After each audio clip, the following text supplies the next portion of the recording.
The halls of Winterfell always felt cold, but never like this. Not from the snow, not from the wind. No, this was a different kind of cold, one that settled into the bones, quiet and slow, like regret left unspoken. Eddard Stark stood alone by the window in the great hall, fingers curled tight around a goblet of wine he'd barely tasted. The fire behind him cracked and hissed, but it didn't reach him. Not truly. Outside, snow fell slow and soft over the courtyard, burying the old stones in silence. Inside him, something far older remained buried still. Something, he thought, he'd killed years ago. Lysa. He whispered the name like a sin he wasn't meant to speak. Lysa Tully. Not Catelyn, no. Not the wife he'd vowed to love and honor. It was Lysa, the wild one. The one with laughter in her eyes and fire in her blood. The girl who'd kissed him beneath the heart tree of Riverrun when they were barely more than children. Before war, before duty, before honor had choked the life out of love. He could still feel her fingers on his cheek, trembling and eager the way she had said, "Promise me, Ned. Just you and me." Gods, how young they'd been. And how foolish. When Hoster Tully had sent the raven, offering Catelyn's hand as the price for an alliance after Brandon's death, Ned had accepted without question, without protest. It had been the honorable thing to do, but he remembered Lysa's face when she found out. That rage, that grief, the way she had looked at him like he'd gutted her with a word. "Why not me?" she had cried. "Why not me, Ned?" He'd had no answer, and the Seven knew. He still didn't. Now, years later, that question haunted him more than any war or death he'd ever seen. He had built a life with Catelyn, children, duty, peace, and he had come to care for her, deeply in the way a man grows to love the sun after a lifetime of winter. But it had never burned the same way. Not like Lysa and... Now, Jon Arryn was dead. Lysa had sent a letter, written with a trembling hand, accusing the Queen of murder, begging him to come, to see, to believe her. But what cut deeper than the words was the way she signed it. Yours still, in the dark corners of the heart. He hadn't told Catelyn. He hadn't told anyone. He read that letter by the firelight, alone, and it was as if a ghost had reached from the past and gripped his throat. And maybe that's why he had said yes to Robert. Maybe that's why, when the king asked him to come south and be his hand, Ned didn't refuse. Not just for honor, not just for loyalty, but for a reason no man could admit without shame. He wanted to see her again. He wanted answers, and some small, shameful part of him wanted to feel alive again. The godswood whispered with the wind as he passed through it that night, alone. His breath clouded in the air like spirit smoke, and he fell to one knee before the heart tree. Its red eyes stared back at him like it knew, like it had always known. He whispered, "Forgive me." Not to the gods, to Catelyn, to Lysa, to himself. But the gods did not forgive, and neither did the dead. The next morning, he told Catelyn of Robert's offer. He played his part, reciting all the reasons: a friend in need, a kingdom in peril, honor demanded it. She argued, of course. She always did when she feared for him. Her eyes, so much like Lysa's but colder, more measured, begged him to say no, to stay. And yet he couldn't. He kissed her gently, the way a man kisses his wife. But in his chest, something deeper stirred. When they rode south, the wind howled behind them, as if Winterfell itself was trying to pull him back. But Ned Stark had made his choice, and in the south, Lysa waited, waiting with a truth he was terrified to face. The journey south stretched long and cold, despite the changing winds and blooming green of the riverlands. The snow gave way to soft rains, and the landscape came alive again. Birdsong in the morning, warm mist rising off the rivers, and yet none of it touched Ned Stark. He rode with the king and his entourage, spoke when spoken to, smiled when expected. But his mind was elsewhere. Somewhere behind his eyes, in a place he couldn't silence, Lysa's voice echoed like a secret never meant to be heard aloud. "Why not me, Ned?" He remembered the way she had looked that last night in River Run. Tear-stained cheeks, fire in her eyes, trembling hands that grabbed at his cloak like it was the only thing anchoring her to the world. She'd kissed him, desperate and trembling. He hadn't pushed her away. He hadn't pulled her close either, and that hesitation was what doomed them both. He thought of her often during the ride. Not the woman she had become, distant and strange in the eyrie with her son suckling at her breast past the age of decency, but the girl she was. Wild Lysa. The girl who climbed castle walls barefoot, who laughed at noble airs, who danced in the rain until she shivered in his arms. The girl who once whispered she'd run away with him if he only said the word, but he never had, and she married John Arryn instead. The old, tired lord who needed a young wife to breed heirs, and a Tully daughter to secure loyalty. It had all been politics, duty, strategy, lives sacrificed on the altar of alliances, and Lysa had been offered like a token, passed like coin. He knew what that did to a soul. Robert Baratheon broke into his thoughts with one of his endless drunken roars. "You're too quiet, Ned. Are you brooding again?" he bellowed across the fire one night. "Gods, you're like a crow in a thunderstorm." Ned forced a smile. "Some men think before they speak." Robert laughed, too drunk to feel the chill in Ned's voice. But Cersei heard it. She sat behind the king, her eyes glittering, watching, always watching, like a lioness waiting for weakness. She had seen the way Ned's gaze shifted when Lysa's name came up. She said nothing then, but she noted it. She noted everything. When they reached King's Landing, the capital lay smothered in heat. The city stank of sweat, horse, dung, and ambition. Gold cloaks patrolled the streets with eyes too eager. Littlefinger smirked in shadows. Varys whispered in corners. Everyone played a game, and Ned was stepping onto the board at last. But even in that den of secrets, Lysa's ghost haunted him. The letter, her trembling hand, the urgency, and something in her words he couldn't shake. Not just fear, longing, and when he met with the small council, saw Peter Baelish lounging at the table like a snake in silk, Ned's instincts twisted. Littlefinger, Lysa's old friend, her first mistake, and now, whispering in the ears of kings, he didn't trust him. Not before, not now, but Petter was the one who brought news of Lysa. "She's fled to the eyrie," he said, sipping wine like blood. "Took the boy. Locked herself in. Says she fears for her life." "Why didn't she come to River Run?" Ned asked. Littlefinger smiled. "Perhaps she's avoiding memories." The dig was subtle, but it struck deep.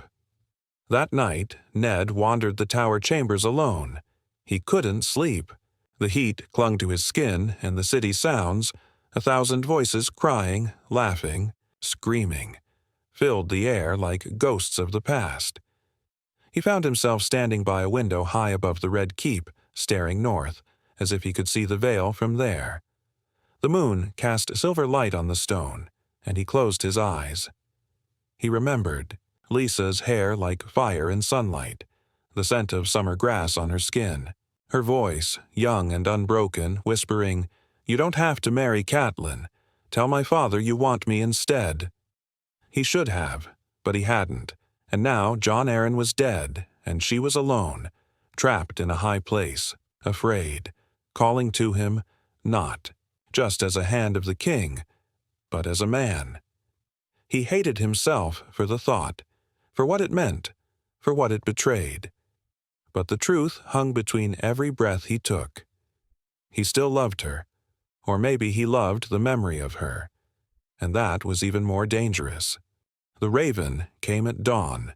It struck the window with such force that Ned almost believed it was a warning. He opened the pane, hand steady though his heart was not. The bird flapped in with wings slick from rain and eyes black as the void. A message, tied to its leg in Lysa's hand. He knew it before unwrapping the parchment. Her writing was rushed, desperate. But the words, it wasn't just fear this time. It was guilt. They killed him, Ned. I saw the sickness take John like poison in the belly. They watched him die and smiled behind their hands. I tried to speak. I tried to scream, but none of them listened. They know. And I know too. The things he did, the things he let happen. I didn't mean to be part of it, but I was. I was, Ned. Come and see. Only you will understand. Only you will forgive me. Forgive me. Ned folded the letter slowly, his fingers trembling as if the ink bled into his skin. Only you, what had Lysa done? He barely heard the city stir to life around him. Footsteps in the corridors, the clang of armor, the murmur of schemes. Everything in King's Landing was motion. But inside Ned Stark, something stilled. Something that had been locked in iron since the day he married Catelyn. He couldn't shake the memory of Lysa's voice. Not the grown woman's voice, frayed and suspicious, but the younger one, bold and full of aching promise. The one who whispered dreams into his chest as they lay hidden beneath Riverrun's towers. Run with me. Just once, Ned. He had chosen honor then. Chosen silence. Chosen a life that was safe. But now, honor was thinning. Silence had turned into regret. And safety. There was none left to be had. Later that day, he walked through the gardens with Varys at his side. The spymaster floated like fog, all polite. Gestures and half-truths. They spoke in riddles as usual, but one phrase lingered in Ned's ears long after. The Lady Lysa's grief is a heavy thing. Sometimes grief wears the face of madness. He paused mid-stride. You've heard something? Varys gave a fluttering smile. Only whispers, but in the Eyrie. It's said she speaks often of you, Lord Stark. Me? Varys nodded slowly. She says you're the only man who ever loved her without using her. Ned turned his face away. Because it was true. Because it wasn't. Because it was complicated, and Varys's words tasted like knives. That night, Ned stood alone in the chamber meant for Jon Arryn. The air was heavy with dust and something else. Regret, maybe. The bed still unmade, the chamber untouched, as if Jon might return and demand his seat back. He thought of Lysa, watching her husband die, and something curdled in him, not just anger, jealousy. He hated himself for it, but the truth struck like ice. He hated that it was Jon she married. That it was Jon who held her at night. Even in death, it felt like a betrayal. He looked around the room for answers. Nothing screamed poison. Nothing shouted murder. But there were records, scrolls, ink half-dried, names scribbled hastily across family, trees and bastard lineages, names tied to Robert, names tied to Cersei, and names Lysa would have known. If she saw the same things Jon saw, then maybe her paranoia wasn't madness. Maybe it was guilt. Maybe it was fear. Maybe it was love, rotting at the root. He sat heavily, in the chair by the fire. The ghosts of his past were sitting with him now. Lysa's touch, her kiss, her voice whispering promises into a younger man's ear. He had lived a life of honor, but honor was cold. Lysa had burned, even in the darkness. That fire still lived in her, somewhere in the stone cradle of the Eyrie, holding on to a truth she could barely carry. He would go to her. He would face her again. Not as the Hand of the King. not as Catelyn's husband, but as Ned Stark, the man who had once broken a girl's heart to serve a realm that never gave him peace. And now the past was clawing its way back, bloody, raw, and unforgiving. The Eyrie loomed like a judgment, rose from the mountain like a sword thrust into the sky, sharp, cold, unreachable. Ned's horse wheezed beneath him as they climbed the last slope to the gates of the moon, and still the real journey lay ahead. A narrow trail, carved into cliffs, leading to the castle in the clouds. Only fools and desperate men made that climb. Ned Stark, Lord of Winterfell, had become both. The guards looked at him like he was already a ghost. They remembered him, of course. They remembered her more. Whispers passed behind hands, words like first love and young flame. But none dared speak aloud what everyone knew. She had asked for him. Not the king, not the council. Him. They brought him up on a litter pulled by mules, steep passes barely wide enough for a man to walk. His breath came sharp in the thin mountain air. Below, the vale spread wide and endless. Above, the sky was steel, and then he saw it, the Eyrie. White stone, knife edges, silence so thick it swallowed even memory. They greeted him at the moon door, and behind it stood Lysa. Older, pale, her hair no longer gleamed like fire. It was thinner now, streaked with ash. But the eyes, those eyes were the same. Wild, hungry, grieving. He bowed stiffly. "My lady," she laughed, a short, bitter sound. "Don't. Call me that, not you." There was no ceremony, no pomp. Just them, standing in a corridor that felt more like a confession chamber than a hall of lords. Her hand trembled as it brushed his sleeve, and he did not pull away. She whispered, "I knew you'd come." He didn't answer. He didn't have to. She led him through silent halls, past weeping stone maidens and shut doors. He saw no servants, no knights, only shadows. Robin was tucked away, they said, sick, sleeping, or screaming. It changed by the hour. Lysa took him to a room filled with candlelight and sealed windows. "Jon wrote things," she said, "kept them hidden, things about Robert, about his bastards, about the Queen." Her voice cracked. He wanted to speak to the king. He said the truth would tear the throne apart. Ned's breath caught. So, he was killed. Lysa looked away.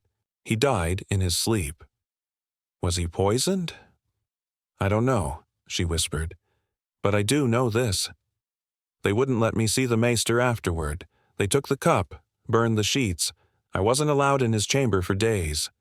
Her fingers clenched the folds of her dress. "And you think Cersei—" "I think they all wanted him gone. Robert was too drunk to care. Cersei too proud to be afraid. But Jon knew something." Her eyes met his, wide, broken. "And now I'm alone again." Ned stepped back, but she followed. "No more games, Ned. No more pretending. I've lived a life of silence, of being passed over, for Jon, for my sister, for everyone. I bore his son. I kept his secrets. I watched him die." Tears filled her eyes, but she didn't look away. "And even now, they look at me like I'm mad." "You're not," he said quietly. She reached for him. "Then, tell me, was there ever a moment, even once, that you loved me?" Ned stood very still. This was a knife he had carried in his chest since he was 17. "Yes," he said. "Once." Her breath left her. "In River Run," he continued. "That summer, when you danced in the fountain and sang like a fool. You kissed me behind the godswood, and I thought I'd never know peace again." She smiled then, real and small. A smile from a life that no longer existed. "Then why didn't you choose me?" "Because your father gave me Catelyn." "Duty," she spat. That word, that bloody word. It stole everything. He looked at her and didn't argue, because it was true. She reached into her sleeve and pulled something out. A folded letter, yellowed and brittle. Jon was going to send this to Stannis. It names the bastards. It names the truth. Ned took it with shaking hands. Read the words, and felt the world tilt under him. He knew, Ned whispered. Yes, Lysa said. And now, so do you. But it wasn't the truth that undid him. It was the look in her eyes, the way they still waited for a man she loved, even if that man was a ghost. And Ned Stark had never been more unsure of who he truly was. The Eyrie felt colder at night than Winterfell ever had, and it wasn't the stone or the height. It was the silence. Silence like a tomb, thick and suffocating. Ned sat alone by the hearth in the chamber Lysa had given him. A fire burned low, casting long shadows that danced like ghosts against the walls. The letter from Lysa Arryn trembled in his hands. Robert's bastards, Cersei's secret, the legitimacy of the heirs. All of it spelled treason, war, blood, and now it was his burden. But even with the weight of a kingdom pressing on his shoulders, he couldn't stop thinking of her. Not Cersei, not even Catelyn. Lysa. She had changed so much, and yet there were moments, flashes of that girl he once knew, that bled through the madness and grief. When she smiled, shyly. When she touched his hand too long. When she looked at him like he was the only tether to the world she had left. And that terrified him, because part of him still felt it too. That pull. That deep, aching wound he'd buried under years of duty.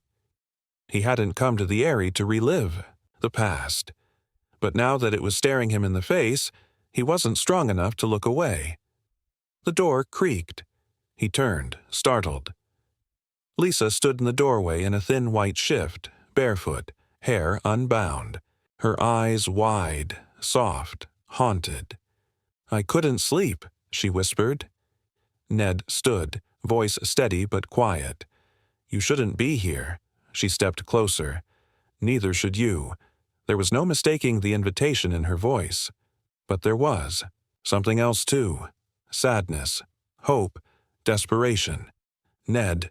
She said his name like a prayer, and then her voice cracked. "Do you know what it's like to be forgotten?" He looked at her then. Not as a lady of the Vale, not as Jon Arryn's widow, but as the girl who once begged him to choose her. "You were never forgotten," he said. She took another step forward, her hand rising to touch his face. "You could have been mine. All these years, I dreamed of it. Even when I hated you, I dreamed of you." He closed his eyes, and for one breath, one heartbeat, he let her touch linger. But it was wrong. Not because he didn't feel something, but because he did. He stepped back. "I made a vow," he said softly. Her face twisted, not in anger, but pain, raw, gut-wrenching pain. "To Catelyn," she said.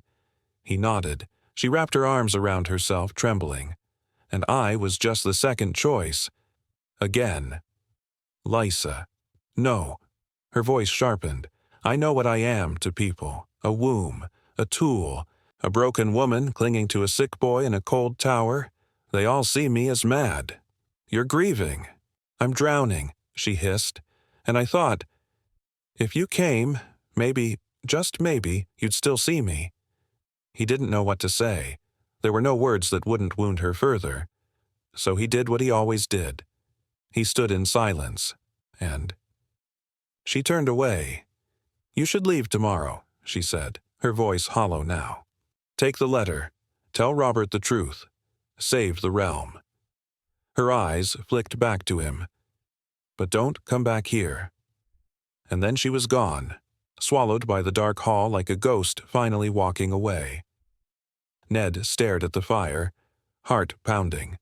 He felt like a man who had just buried someone, even though no one had died.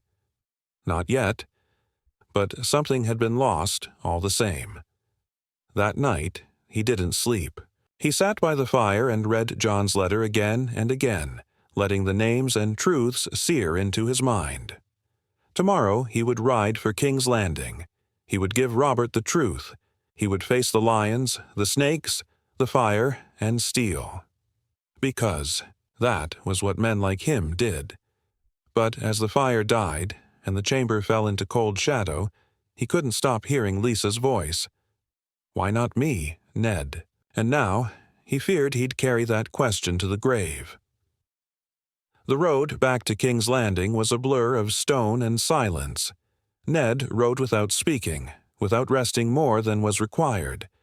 The air grew heavier the closer he came to the capital, like the world itself was bracing for what he carried.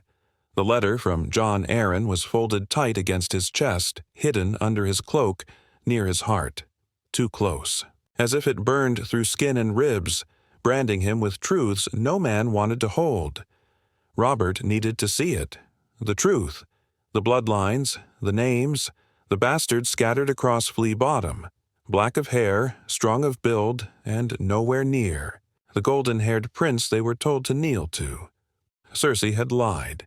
The throne sat on a lie, and John had died for it. But beneath all that weight, buried in the corners of Ned Stark's heart, Lysa still lingered. Every hoofbeat echoed with memories he wanted to forget. Her eyes, as she whispered, "Don't come. Back here." Her voice when she begged, not for justice, not for war, but for him. Back in the Red Keep, the air was thick with heat and deceit. Littlefinger met him at the gate, all smirks and soft venom. "You've been missed," he said. Ned didn't answer. He went straight to Robert. The king was drunk, as always, and surrounded by laughter that felt like knives. When Ned entered, the room quieted, because they all knew. Somehow, they always did. He handed Robert the letter without ceremony. The king frowned, blinked at the words. Slowly, his face paled. "Cersei," he breathed. "The children." Ned nodded once. Robert sat heavily, like the weight of the realm had finally settled on his shoulders. For the first time in years, he looked like a king, and not a man hiding behind a crown. "She lied to me," he whispered. "They all did," Ned said, "and now we must decide what comes next." But even as the words left his mouth, Ned knew it wouldn't be that simple. Truth didn't save kingdoms. It burned them. The days that followed were chaos. Whispers became shouts. Allegiances shifted. The crown teetered on the edge. Robert grew colder, quieter, nursing his rage like an old wound. He didn't look at Cersei. He barely spoke to his children. He drank more, ate less. And Ned watched the beginning of the end. He sent ravens. He summoned bannermen. He prepared for war, not because he wanted it, but because truth had consequences. But in the quiet moments, when the world paused its descent into fire, he thought of her. Lysa, the woman who had loved him with a ferocity he hadn't known what to do with, and now he understood. He had always been afraid of her love. Because it wasn't quiet. It wasn't safe. It demanded something he was never brave enough to give. Himself. She had begged him to run away once. He said no now, he realized. He had been running from her ever since. A raven came from the eyrie days later. It bore no words, only a token, a lock of auburn hair tied in a silk ribbon. Ned stared at it for a long time. The messenger said nothing, only bowed and left. And deep down, he knew what it meant. Lysa was gone. No one would say how. No one would say why. But he could see it clear as if he'd been there, standing on the edge of that cursed moon door, looking into the void and whispering his name one last time. The pain came like a blade in the ribs, slow, sharp, cold. He didn't cry. He never did. But something inside him cracked open. Catelyn came. Days later. She held his face and said nothing about Lysa. Nothing about the past, only, "The North needs you." He nodded, because it always came back to that. Duty, honor, the things that buried love and burned hope. But at night, when the castle was still and the fire low, Ned Stark would sit alone and remember the girl who danced in fountains and kissed him under the trees. The one he didn't choose. The one he never stopped thinking about, and in the silence he would finally answer the question that haunted him his whole life. Why not me, Ned? Because I was a coward, because I loved you, because I didn't know how. And now it was too late.